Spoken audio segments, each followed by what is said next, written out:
What I do is I walk from my apartment through the city to the center of Copenhagen, where my office is situated. I see the city wake up, I see people go to work, take their kids to school, and I listen to all the sounds of the city. I get inspired by many different things. It can be the way that an old door looks. I like the color scheme of the city. I look at the new architecture, I look at the old, and that together can be a source of inspiration. My most important tool has become my phone. I do take at least 50 to 100 pictures a day.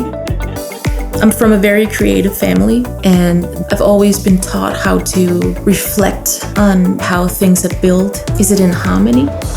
One of the things that makes Copenhagen a very beautiful place is actually that it's very controlled. It's like planned, and I like that. I work in a design company where I'm in charge of textiles and colors. I also look at trends, fashion, design, and interior decoration. I think good design is when the shape, the quality, and the function, when it comes together and it becomes like one unit, that's a good product for me.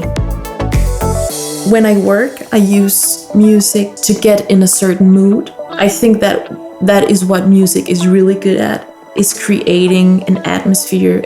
I know exactly what to listen to sort of get the wheels to run even faster.